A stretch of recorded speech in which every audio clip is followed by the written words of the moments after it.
بسم الله الرحمن الرحيم. الحمد لله والصلاة والسلام على رسول الله. أما بعد فأعوذ بالله من الشيطان الرجيم.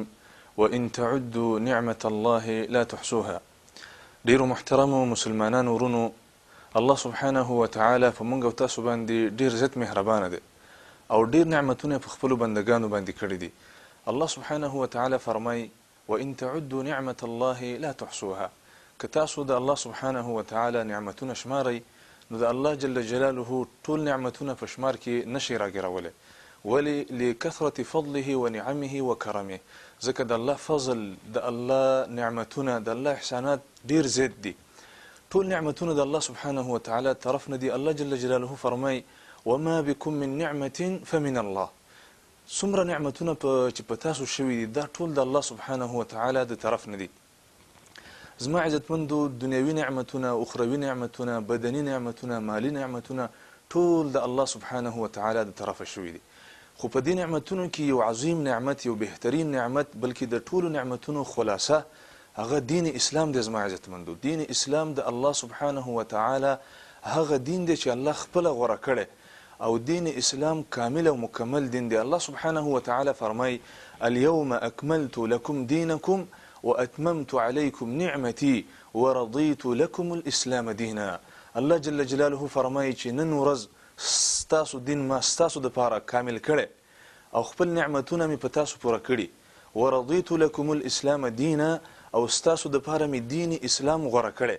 نو دین اسلام هغه دین دی چې الله سبحانه وتعالى خپل غوړه کړي او کامل او مکمل دین دی. د هر لحاظ نه د عقاید په لحاظ سره کامل او مکمل، د اخلاق په لحاظ سره کامل او مکمل، د آداب په لحاظ سره کامل او مکمل، د سیاست په لحاظ سره کامل او مکمل، د عبادت په لحاظ سره کامل او مکمل، د آداب په لحاظ سره کامل او مکمل. یعنی دین اسلام واقعي دین دی او د الله سبحانه وتعالى د طرفنا یو لوی او خصوصي فضل دی. الله سبحانه وتعالى فرمای قل بفضل الله وبرحمته فبذلك فليفرحوا. اے محمد صلی الله علیه وسلم ته اعلان وکړه خلکو ته چې د الله په فضل باندې، د الله په نعمت باندې، د الله په رحمت باندې چې دین اسلام دی تاسو خوشاله شئ. هو خیر مما یجمعون. ځکه چې دین اسلام د الله سبحانه وتعالى سره تعلق، د الله سبحانه وتعالى د کتاب سره تعلق دا ډیر بهتره دی د هغه مالونو نه، د هغه عهدونه، د هغه سنه چې داخله کې راجمع کوي. الغرض دین اسلام د الله سبحانه وتعالى یو خصوصي نعمت د زما عزتمندو او دین اسلام د تمام انبیاء کرامو دین دی. الله سبحانه وتعالى فرمای ام کنتم شهداء اذ حضر يعقوب الموت اذ قال لبنيه ما تعبدون من بعدي قالوا نعبد إلهك وإله آبائك إبراهيم وإسماعيل وإسحاق إلها واحدا ونحن له مسلمون.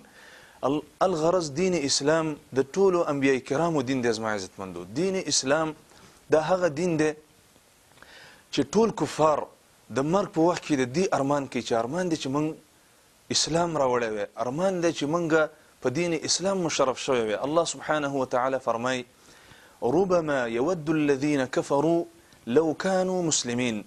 ډیر کرت به کفار دا ارمان کوي، دا افسوس به کوي چې هاي ارمان چې موږ دین اسلام قبول کړی وي او موږ دین اسلام باندې مشرف شوی وي. الغرض دین اسلام د الله سبحانه وتعالى یو خصوصي فضل دی، د الله سبحانه وتعالى رحمت دی، د الله سبحانه وتعالى فضل دی. او زما عزتمندو دین اسلام هغه دین دی چې د الله سبحانه وتعالى په نسبت باندې مقبول دین دی او د دین اسلام نه علاوه نور دینونه د الله سبحانه وتعالى په نسبت باندې هیڅ اهمیت وسنه لري او ټول منسوخ شوي دینونه دي. که يهودیت دی، که نصرانیت دی، که مجوسیت دی، څومره عقاید باطله چې دي د دین اسلام پراتلو سره ټول منسوخ دي او د الله سبحانه وتعالى په نسبت باندې صرف دین اسلام مقبول دی. الله سبحانه وتعالى فرمای ان الدين عند الله الاسلام. یقینا قابل قبول دین، مقبول دین د الله سبحانه وتعالى په نسبت باندې هغه دین اسلام دی او د دین اسلام نه علاوه څومره دینونه چې دي دا ټول مردود دینونه دي او د الله سبحانه وتعالى په نسبت باندې هیڅ قدر او قیمت نه لري. بلکې الله سبحانه وتعالى فرمای چې د دین اسلام نه علاوه نور دینونه چا طلب کړو، نور عقیده طلب کړلې، هیڅ غیر هیڅ وخت به دا عقیدې د دیونه قبول نشي، دا دین به قبول نشي، او دا انسان به په آخرت کې د پوره تاوانینو نه. الله سبحانه وتعالی فرمایي ومن يبتغي غير الاسلام دينا فلن يقبل منه. که چا د دین اسلام نه علاوه نور دینونه طلب کړه، الله سبحانه وتعالی فیصله ده فلن يقبل منه، هیڅ کله به ترې نه قبول نشي، وهو في الآخرة من الخاسرين، او دا انسان به په آخرت کې د پوره تاوانینو نه. الغرض ای مسلمان وروره، دین اسلام د الله سبحانه وتعالی خصوصي فضل پتا شوی چې دا دین اسلامي تا ته نصیب کړي.